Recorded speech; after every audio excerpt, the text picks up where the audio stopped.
very clear man dito sa diffusion coming from ICC.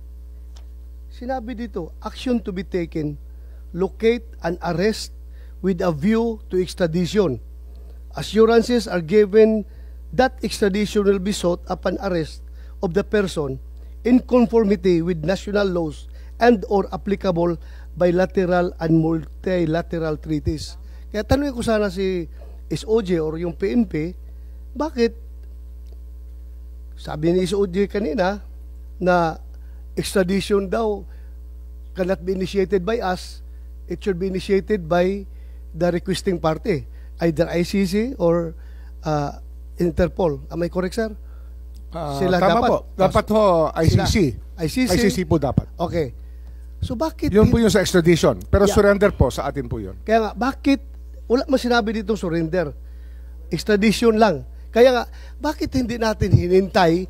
Yeah, with a view to extradition, bakit hindi natin hinintay yung ICC na mag-initiate ng extradition laban kay Pangulong Duterte? Bakit binyahin na kagad natin doon sa Interpol? Wala mo sinabi dito na kailangan natin i-surrender.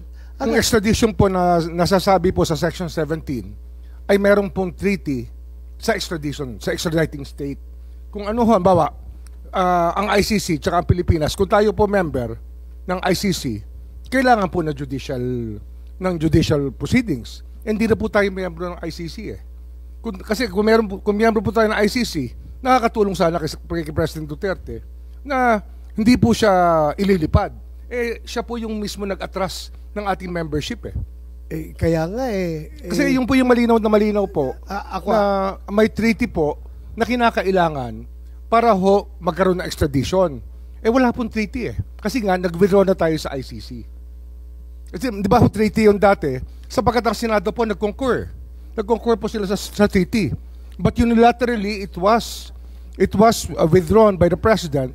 Kaya po pero sir, dyan, pero sir, ito, very clear man ito, sir.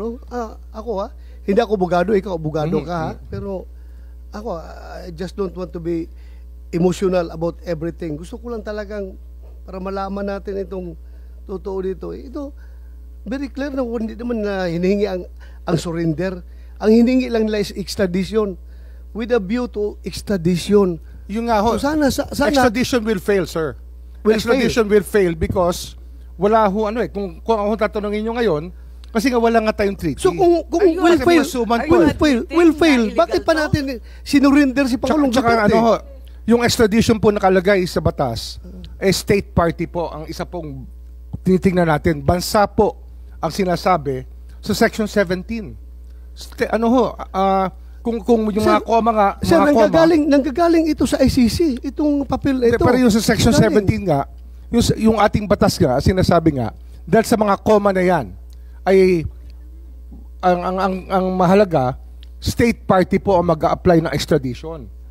Eh wala ho tayong treaty sa state party o sa ICC kasi nga, inatras po ng President Duterte. Bakit pa natin sinurinder? Kasi yun po yung sinasabi ng batas eh. May surrender. May po sinasabi. Opo. Ayun, that's what the law says.